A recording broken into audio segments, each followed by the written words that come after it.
Hi guys! Welcome back to my channel, and for today's video, mag-unboxing tayo ng aking new Hermes watch. So guys, ito na yung aking Hermes watch. Nabili ko to siya kanina. Ilang beses ko na kasi din itong binabalik-balikan doon sa store. Ito kasing watch na ito is ano na siya, hindi na siya yung mga latest collection ng Hermes. Ilang taon na rin siyang nilabas na collection. Gustuhan ko kasi siya talaga kasi nga siya ay kakaiba. Ito yung Hermes Age Epsom print dial. Nagustuhan ko itong relo na to kasi nga naman it's my birth color, green. It's represent ng emerald.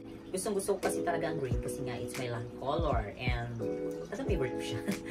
Hindi naman halata. Nabili ko siya kanina na dun sa store. Actually guys, napaka-social itong relong to. Titignan nyo naman siya talaga is napaka-social niya. So, second hand ko na po itong nabili. And kahit na second hand siya is napaka-pricey pa rin niya. Kung sa peso is, aabutin pa rin siya ng nasa mga 50 to 60,000 pesos.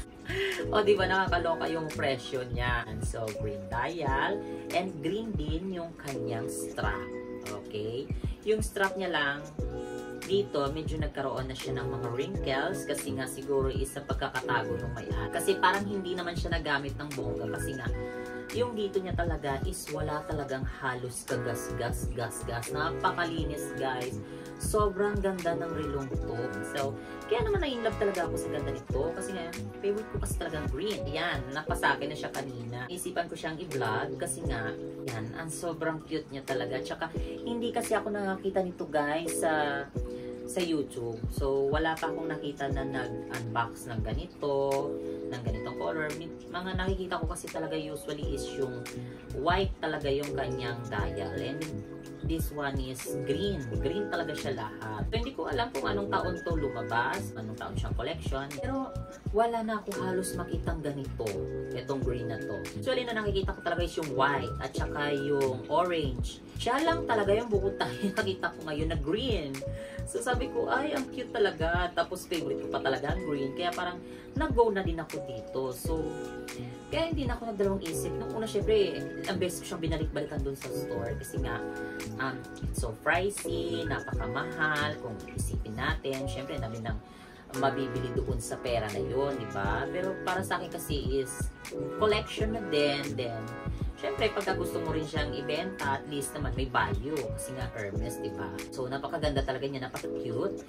At saka napaka-social talaga niya, guys. Sukat natin. Tanggalin ko lang to kasi hindi ko siya talaga sinusuot ng may mga burloloy kasi nga baka magasgas siya. Very elegant tong relong to. Makabili na rin ako dati ng Rolex. Kaso lang kasi masyado kasing high maintenance si Rolex. So, ganito siya guys pagka nakasuot. O, diba? Napaka-social niya pag nakasuot with matching in my diamond ring. Ayan. So, napakaganda niya guys. Ganyan lang siya kaliit pagka sinuot mo. Ayan. So, napaka-social niya. Napaka-elegant and sophisticated niya talagang gamitin. Actually, mahilig akong maglagay ng mga burloloy dito sa mga relo. Ang pinapares ko itong bangle ko na ito na snake. Ayan. Kaso, natatakot akong ipares siya dito kasi nga baka magasgas niya. So, ito na yung aking nabili kanina guys. So, nakakatuwa kasi napasakin na siya, na mind ko na siya. Kaso, parang this one is parang may hirapan talaga akong bitawan. Kasi sa ganda niya guys. As in, sobrang ganda niya guys. Ayan, kung makikita nyo yung green dyan, then green yung strap niya. And napaka very social. Ayan. Napaka-elegant itong relo na to. Ayan guys, so sana nagustuhan nyo ang ating videos ngayon. Thank you so much guys. And God bless to all. Bye!